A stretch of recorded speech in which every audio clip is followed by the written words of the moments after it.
Why leaving your money in a traditional bank is a hidden trap. Your money is safe in the bank. That is not a slogan. That is not a sales pitch. That is just what responsible people do. You work hard, you deposit your paycheck, and your bank holds it. Insured, protected, guaranteed.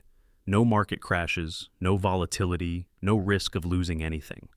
Almost every financial habit we learned growing up points here. Save money. Put it in the bank. Do not touch it.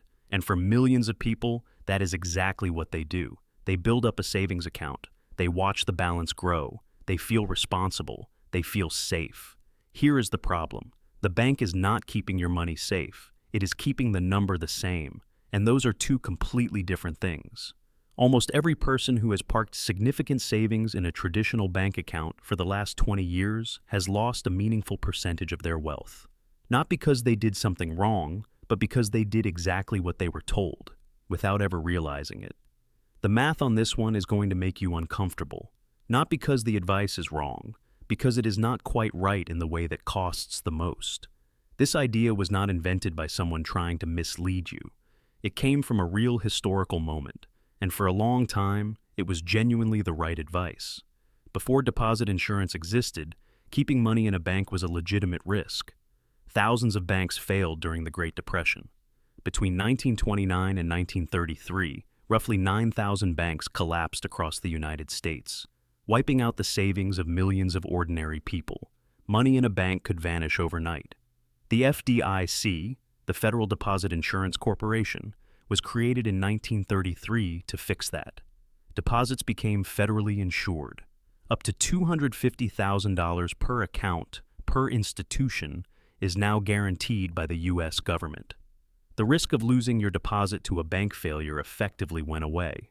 So, when your parents told you to save money in the bank, they were repeating advice that was, in its original context, genuinely protective. They grew up in an era where safe meant insured, where the FDIC was a relatively new safety net, where the memory of bank runs was still in living memory. The problem is that the world changed. Inflation became the dominant financial threat, not bank failures, and the safe behavior never got updated to account for that. The advice survived its era. The threat it was designed to solve did not. Meet Sarah, 32 years old, earns $68,000 a year, lives in a mid-sized city, and does what every responsible adult is supposed to do. Sarah opens a savings account at a major national bank, one of the big four. Chase, Wells Fargo, Bank of America, Citi, does not matter which one. They all behave the same way. Sarah is disciplined. Every month, after rent and bills and groceries, Sarah transfers $500 into that savings account. Automatically, systematically. No impulse spending, no lifestyle creep, just consistent saving. Exactly what every financial advice column recommends. By year 3, Sarah has $18,000 in that account. It feels like real progress. It feels earned. Sarah brings it up at dinner sometimes. I have got a decent emergency fund built up now. Friends are impressed. Parents are proud. The financial behavior is objectively responsible. Sarah checks the balance and feels, for the first time, a sense of genuine financial security. The account earns 0.42% interest annually. Sarah knows it is not a lot, but the money is not supposed to make money. It is supposed to be safe. Sarah is doing everything right. Sarah is also losing money every single month. Here is what the conventional wisdom never told Sarah. The bank is paying 0.42% interest. The national average for savings accounts at traditional banks in 2024 is approximately 0.46%. The Federal Reserve's own data confirms this. Some accounts pay as low as 0.01%. Inflation, over the long run, averages about 3% per year. In the years 2021 through 2023, it ran as high as 8.9% annualized, the highest in 40 years. Even in more stable periods, CPI data going back to 1990 shows inflation has averaged roughly 2.7% per year. Here is the gap. Sarah is earning 0.42%. Inflation is eroding at 2.7 to 3%. The net real return on Sarah's savings account is negative, not zero. Negative. Every year, the $18,000 in that account, buys slightly less than it did the year before. A grocery cart that cost $100 in 2004 cost approximately $157 in 2024. A car that cost $30,000 in 2005 costs over $48,000 today. The number in Sarah's bank account is not shrinking. The purchasing power behind it is. Here is what the conventional wisdom quietly assumes: that money sitting still is money being preserved. It is not. Money sitting still in a low-yield account is money being slowly consumed by inflation, one invisible percentage point at a time. The bank does not call this a fee, but it functions exactly like one. Let's run the numbers. Sarah saves $500 per month. Over 30 years, that is $180,000 in contributions. In a traditional savings account at 0.46% interest, after 10 years, Sarah has contributed $60,000. With interest, the account holds approximately $61,400. But adjusting for 3% annual inflation, the real purchasing power of that $61,400 is roughly $45,700 in today's money. Sarah has lost approximately $14,300 in real purchasing power over 10 years, not by spending it, but by leaving it in the account. After 20 years, Sarah has contributed $120,000. Nominal balance, approximately $124,600.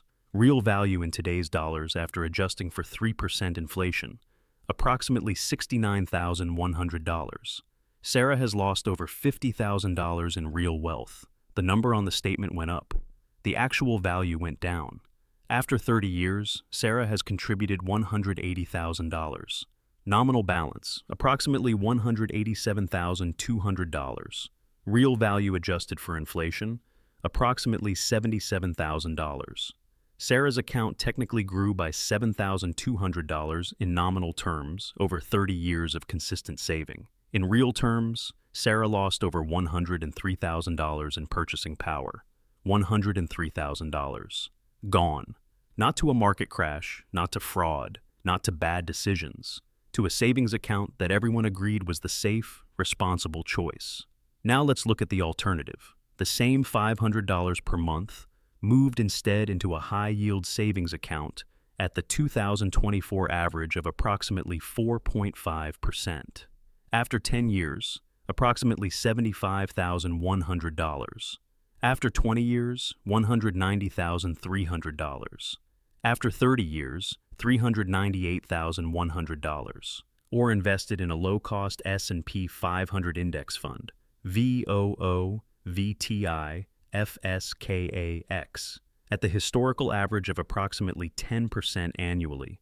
After 10 years, approximately $96,200.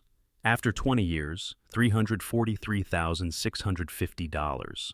After 30 years, $986,960. Nearly $1 million, from $500 a month, versus $187,200 in the traditional savings account. That is the number that does not fit in the headline, "Keep your money safe in the bank." The gap between those two numbers is the cost of the myth, measured in dollars Sarah will never see. I am not telling you banks are evil. I am not telling you to put your emergency fund in the stock market. The conventional wisdom is right in specific, important contexts. And those contexts matter. Emergency funds belong in a bank, not the stock market, not crypto. A bank. The entire point of an emergency fund is that you can access it immediately without selling anything at a loss. 3 to 6 months of expenses should live in an FDIC insured account, but that account should be a high-yield savings account, not a traditional savings account. You are not supposed to earn life-changing returns on your emergency fund. You are supposed to not lose significant ground to inflation while keeping it fully accessible. An HYSA at 4.5% does this. A traditional bank account at 0.46% does not. Very short time horizons favor the bank. If you are saving money for something you need in 12 to 18 months, a down payment, a car, a wedding, keeping it in cash or a high-yield account is the right call. You cannot afford to have a 20% market correction eat your down payment the month before closing. For people with zero investing experience and high anxiety, Starting in a bank is better than not starting at all. Behavioral finance research consistently shows that the best investment strategy is the one you can actually follow. If someone needs the psychological safety of a bank account to begin saving at all, that is a legitimate first step. The problem is staying there for decades. Banks are also the right tool for checking accounts and day-to-day operations. Nobody is saying to keep zero money in a bank. The argument is against using a traditional savings account as a long-term wealth-building vehicle, which is what millions of people do without ever questioning it. The bank is a tool. The mistake is treating it as the only tool, or the safest tool, for all purposes. Here is the updated version of the advice Sarah never received. The money Sarah has should not all be in the same place. It should be in 3 different places, serving 3 different purposes. Layer 1, the checking account, 1 to 2 months of expenses, enough to pay bills, handle day-to-day spending, and avoid overdrafts. This is operational cash. It is not supposed to grow. Traditional bank, Big 4, does not matter. Layer 2, the emergency fund, 3 to 6 months of expenses in a high-yield savings account. In 2024, institutions like Marcus by Goldman Sachs, Ally Bank, and SoFi are paying between 4.5 and 5.15% APY on FDIC insured accounts. That is 10 times what a traditional savings account pays. Same insurance, same accessibility, better return. Sarah's $18,000 emergency fund in a traditional account earning 0.46% earns $82 a year. In a HYSA at 4.75%, it earns $855 a year, for doing exactly nothing different except picking a different account. Layer 3, everything above the emergency fund. If Sarah has money beyond the emergency fund sitting in a traditional savings account, it should be working. That means a brokerage account, Fidelity, Vanguard, Schwab, invested in low-cost index funds. VOO, VTI, FSKAX. An expense ratio under 0.10%. Automatic contributions. Left alone for decades. This is not about taking on reckless risk. A diversified index fund is not a hot stock tip. It is the entire U.S. economy in a single ticker. Over any 20-year period in U.S. history, the S&P 500 has been positive. Every single one, including periods that started right before the dot-com crash and right before the 2008 financial crisis. The updated version of the advice sounds like this. Keep what you need accessible, keep your safety net in a high-yield account, and put everything else to work. The bank is not where wealth is built. It is where wealth waits. And it cannot afford to wait too long. Sarah followed the conventional wisdom for 30 years. Total contributions, $180,000. Nominal balance, $187,200. Real purchasing power in today's dollars, approximately $77,000. Real cost of the advice, over $103,000 in wealth Sarah will never recover. Not because Sarah made bad decisions, because Sarah made the recommended decision, and nobody ever explained what it was actually costing. The bank did not deceive Sarah. The bank did exactly what it said it would do. Keep the money there, pay a small amount of interest, protect the deposit from bank failure. The bank fulfilled its promise. The promise just was not designed to beat inflation. The safe behavior turned out to be the slow erosion.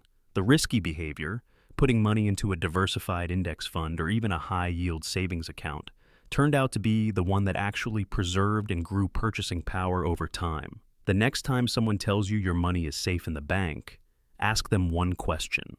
Safe from what? Because the answer that includes inflation and compound returns and 30 years of purchasing power, that is the only answer that matters. And if you are wondering what happens when you compare a high-yield savings account to a fully invested S&P 500 portfolio over the next decade, when interest rates change and the numbers shift, that is a completely different conversation. And the math might change everything you think you know. If this math changed how you think about where your money is sitting right now, share this video with someone who needs to see it. And if you want the real numbers on every major financial decision, not opinions, not hype, just math, subscribe to the channel. Every video we publish runs the numbers that most people never calculate. You should not be making these decisions without them.